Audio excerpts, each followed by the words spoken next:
יברכך אדוני וישמרך. יאר אדוני פניו אליך ויחונקה. יישא אדוני פניו אליך וישם לך שלום.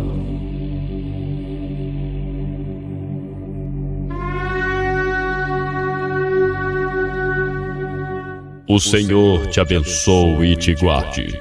O Senhor faça resplandecer o seu rosto sobre ti e tenha misericórdia de ti. O Senhor sobre ti levante o seu rosto e te dê a paz.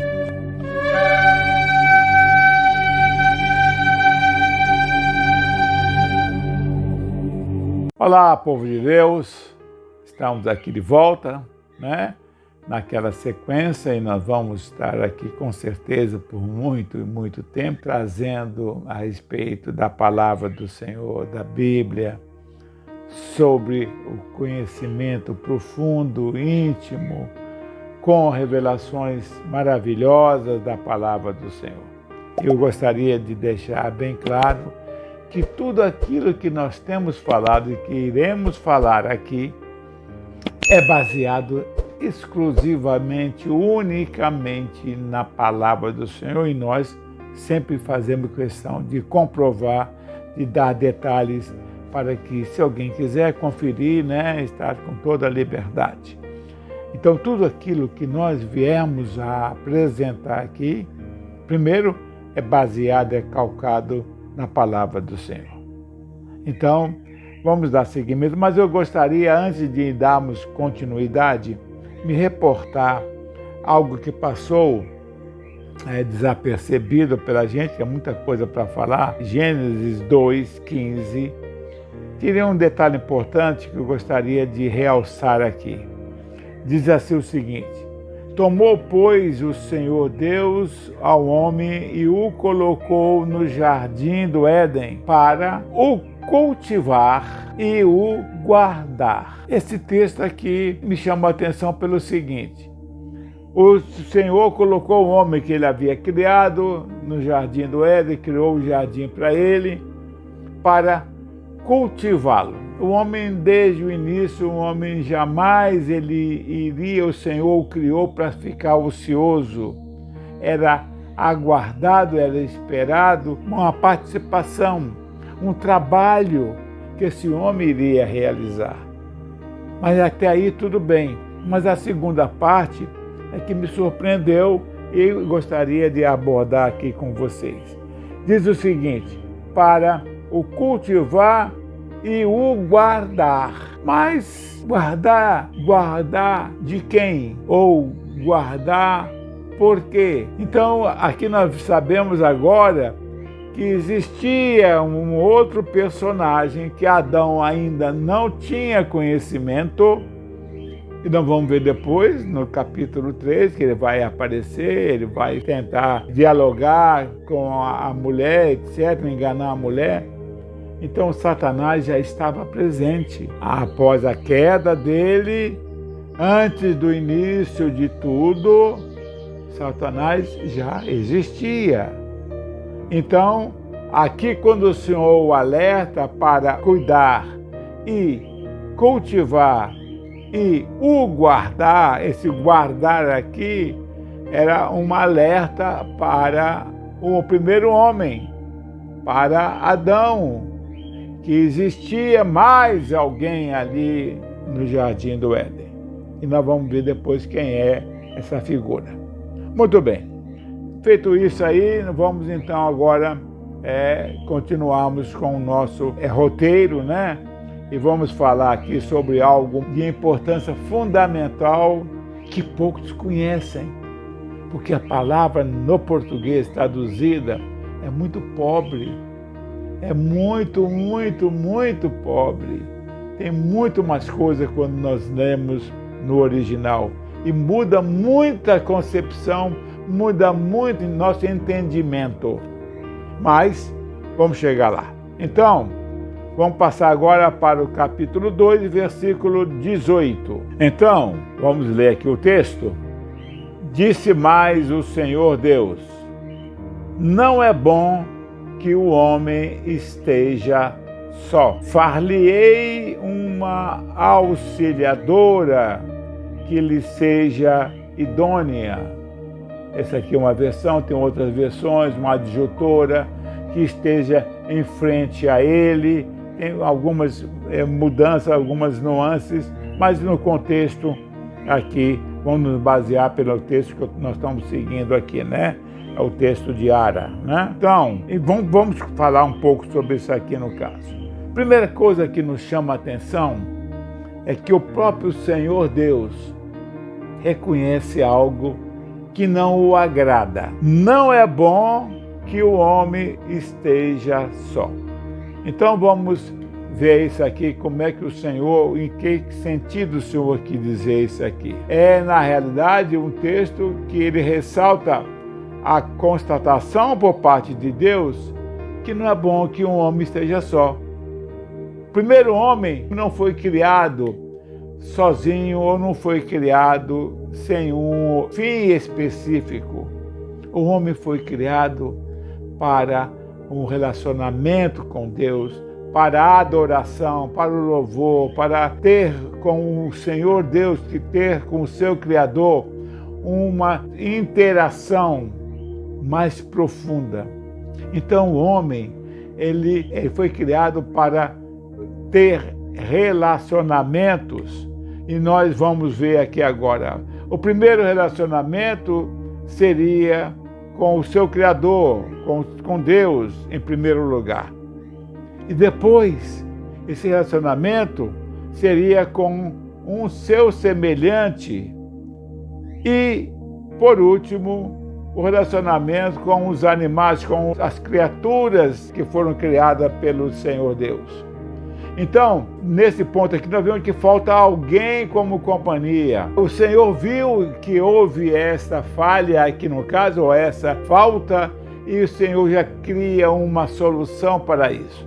Aliás, o Senhor já estava programando isso lá em Gênesis 1:28, quando o Senhor abençoou o primeiro casal, em que diz que eles vão se multiplicar, dominar a terra e dar aquela bênção maravilhosa. Mas nós também vemos, e isso aqui é interessante, o próprio Salomão, em Eclesiastes 4, de 9 a 12, diz assim: melhor é serem dois do que um, porque tem melhor paga do seu trabalho. Porque se caírem, um levanta o companheiro. Ai, porém, do que estiver só, pois caindo, não haverá quem o levante. Também, se dois dormirem juntos, eles se aquecerão, mas um só, como se aquecerá? Se alguém quiser prevalecer contra um, os dois lhe resistirão. E aqui termina com um texto maravilhoso, que é outra mensagem, mas não vamos entrar aqui. O cordão de 3 dobras, ou o cordão de 3 nós, não se arrebenta com facilidade. Isso aqui está nos dizendo que o cordão de 2 dobras, que é o relacionamento de um homem e uma mulher, ele vai se tornar muito mais forte, poderoso, inquebrantável, quando nós acrescentarmos um terceiro nó, uma terceira dobra. Então esse cordão passa a ter 3 dobras, 3 nós. Esse aí é algo maravilhoso que é feito através do casamento, a união dos 2 nós, e que nós acrescentamos um terceiro nó quando trazemos o Senhor Deus para dentro desse casamento, para termos o Senhor como referência, para termos o Senhor como participante. Esse casamento é inquebrantável. Mas isso nós falaremos futuramente em outro setor. Vamos agora continuar então. Para sanar o problema do ser humano, o Senhor Deus ele já tinha uma solução preparada, como já disse, para atender o que está em Gênesis 1:28. Porque para receber essa bênção que foi dada, era necessário que eles tivessem um corpo. Porque seres espirituais não se reproduzem e não se multiplicam.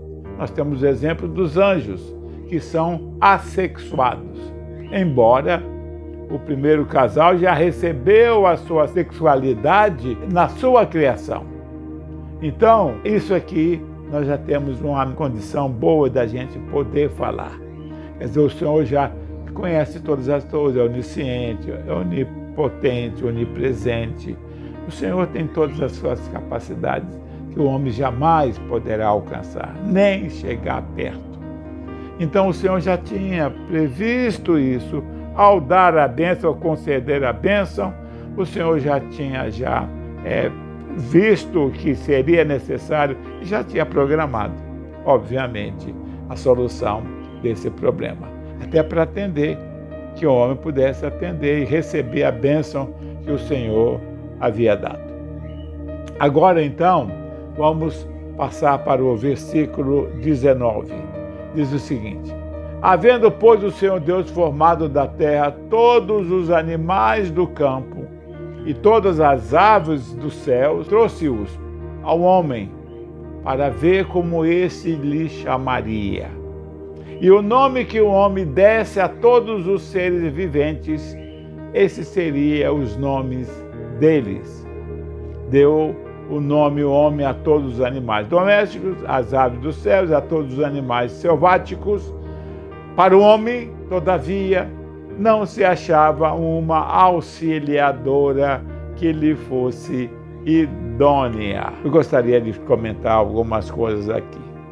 Se nós voltarmos ao versículo 18, nós passamos, porque nós vamos entrar em muito mais detalhes sobre isso, nós vamos ver que quando o Senhor diz, não é bom que o homem esteja só, far-lhe-ei uma auxiliadora ou adjutora que lhe seja idônea ou que se coloque frente a ele. Isso tem um significado maravilhoso. Essa palavra aqui, que é usada como auxiliadora ou adjutora, idônea, isso no hebraico tem um significado imensamente maior do que essa tradução, muito pobre, tradução de auxiliadora. Nós vamos saber por quê. Mas essa condição no hebraico chama-se Ezer Kenegdo. Essa expressão Ezer Kenegdo, nós vamos ver esse real significado, como ela vai transformar esse relacionamento, como ela vai enriquecer esse relacionamento, como ela vai se aprofundar nesse relacionamento do homem e a mulher. A mulher foi criada do homem. Isso tem um significado. Tudo aqui na palavra, tudo aqui vai ter um significado maravilhoso. Bem, deixa eu voltar um pouquinho então para a gente manter um raciocínio lógico e ficar fácil o entendimento. Então voltamos agora aqui quando o Senhor pede para o homem dar nome. Dar nome a alguém significa ter superioridade e domínio sobre esse alguém, né? Nós temos exemplo dos nossos filhos. Quando nós nomeamos nossos filhos, porque nós, como pais, nós temos autoridade de escolher os nomes. Algumas vezes nós criamos algumas até aberrações e eles não têm culpa, coitado. Mas nosso interesse é cada um ter uma escolha que nos agrade, que represente alguma coisa. Então, quando o Senhor manda o homem dar nome aos animais, o Senhor está colocando o homem numa relação de superioridade dos animais em inferioridade e subserviência. Então, foi dado ao homem essa condição e o homem executa essa condição. Serviço completo, o homem chega à conclusão que, apesar de estar rodeado por toda sorte ou por toda gama de seres vivos, nesse caso, no seu caso, dos animais domésticos, ele se encontrava sozinho. Bem, na verdade, esses animais que foram criados domésticos tornaram, na realidade, os seus vizinhos, né? E vão servir de ajuda nas diferentes circunstâncias, na utilização dele para ajudá-lo mas nada mais além disso. Então, ao dar um nome a todos os animais, o ser humano não encontrou a auxiliar que lhe correspondesse, como está em Gênesis 2:20. Como você pode perceber, o termo auxiliar, auxiliador, é um termo que significa fundamentalmente submissão, subserviência, quer dizer, dependência. Então, nós vemos que esse texto, na realidade, não é o que o Senhor usou lá no texto no original. Ele usou a expressão Ezé Kinegidó. E para que nós possamos alcançar o entendimento real dessa palavra ou dessa expressão, vamos fazer, em primeiro lugar, uma análise mais minuciosa para que a gente possa entender, alcançar e poder, então, compreender esse termo. Então, são duas palavras, Ezé e Kinegidó. O termo masculino no hebraico, Ezé, permite duas traduções básicas. O primeiro uso significa auxílio, ajuda, e a segunda versão, que pode ser usada, pode significar alguém, uma pessoa, um auxiliar ou um auxiliador. Ou, no saltério em especial, o próprio Deus seria o auxiliador. Então, a composição do Ezé Kinegidó, no entanto, é encontrada apenas em Gênesis 18 e 20, né? Como já falamos aqui agora atrás. Embora este substantivo masculino hebraico indique a ideia de ajuda ou assistência, na maioria das vezes, ele é empregado no sentido concreto para designar aquele que presta ajuda e pode ajudar. Então, não é uma dependência, é de alguém que está no nível, no mínimo igual ao auxiliado. Então, auxiliador não é um subalterno, não é alguém que está submisso, é alguém que está, pelo menos, no nível do auxiliado, daquele que necessita do auxílio. Então, quando nós vemos essa colocação aqui no original, nós vimos que não corresponde à realidade ou à plena realidade. Que lhe corresponda, que aí a palavra seria Kinegidó, Ezé Kinegidó. E Kinegidó agora, a segunda palavra, já falamos sobre a primeira, para quem não conhece o hebraico, parece que é uma única palavra. No entanto, já falamos aqui anteriormente, lá de Bereshit, as preposições e os pronomes, os prefixos, no hebraico, eles são prefixos e sufixos e permanece agregado à palavra, passando a fazer parte dela. Nós vimos isso lá quando iniciamos a nossa colocação a respeito do Bereshit, que na realidade são duas palavras, B, depois Reshit. Então, mas é pronunciado junto, Bereshit, no princípio. A mesma coisa aqui, nós vamos ver o Kinegidó, na realidade, ele tem um prefixo, ele vai ter um sufixo também. Então, nós temos essa colocação aqui, é importante conhecermos, porque aí nós vamos poder entender melhor quando nós podemos dissecar a palavra, então, no caso. Então, o prefixo que, ele tem significado só o que é, como algo semelhante, a quase igual, e o sufixo o, do Kinegidó, significa a ele, porque a raiz dessa palavra Kinegidó, ela é neged. Neged, que é a palavra principal, que significa de frente, em frente. Então, quem é aquele que está em diante, e porque o verbo que dá origem ao neged é o nagad, que possui ampla gama de significado. E, em todo caso, o que parece ser importante é que Deus criou o homem como um ser necessitado, que precisava de algum auxílio. mas não seria para tarefas normais de trabalho. Para isso ele tinha os animais domésticos, que iriam supri-lo, que iam ajudá-lo. É para algo mais especial, mais profundo, porque nós já lemos lá em Eclesiastes, porque se cair um, levanta o outro. Quem está sozinho, se cair, não tem ninguém para levantá-lo. Então nós vemos aqui a relação que Salomão se refere a algo maravilhoso, é de contarmos com a ajuda de alguém próximo ao nosso lado, ou à nossa frente, ou de frente para nós, e que nos dê a mão, que nos levante, que nos sustente. Então, era isso maravilhoso, essa colocação, esse entendimento, que a palavra permite isso no original.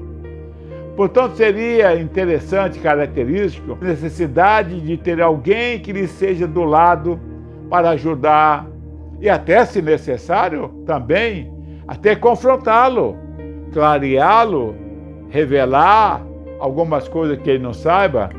E negede significa isto aqui, diante dele, de frente, na presença dele, aos olhos dele. Essa palavra, então, no caso, se completa com Ezer e Kinegdô, que dá a compleção completa do sentido de apoio pleno, um apoio completo, e que nos permite termos alguém do nosso lado.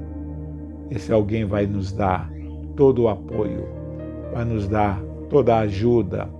E não é alguém inferior a nós, no nosso mesmo nível a respeito desse quadro. Então nós vemos o significado maravilhoso dessa expressão Ezer Kinegdô, que não é aquela colocação de uma auxiliar, de alguém, digamos, até inicialmente até considerada inferior. Não é essa a condição que o Senhor Deus preparou. O Senhor Deus criou a mulher no mesmo nível do homem, criou a mulher com a mesma posição do homem, para caminhar ao lado dele, lado a lado. Quando fala em algumas versões, está de frente aí no sentido não é estar à frente, é estar de frente, é olhando para ele, trocando a imagem visual dos dois, se baseando, se orientando de frente para ele, no caso. Então, a mulher não é inferior ao homem, e nós vamos ver que o Senhor criou a mulher com igualdade de condições com o homem. A mulher, tudo bem, depois ela vai perder, ela vai ficar submissa ao homem, mas isso como exercício do juízo do Senhor sobre a mulher e depois sobre o homem também, inclusive sobre a terra por correspondência, né? E também o Senhor executa juízo sobre a serpente. Mas a mulher não foi criada de maneira inferior, para ser subjugada, para ser reprimida, de maneira nenhuma. A mulher foi algo especial. E tem mais ainda, que nós vamos futuramente entrar em detalhes. A mulher é abençoada com algo que o homem não possui. E é isso que vai levar a serpente a escolher a mulher, no sentido de tentá-la, de tentar levá-la ao engano, etc. Mas isso está logo aqui na frente, não vamos fazer spoiler, não. Mas continuar então.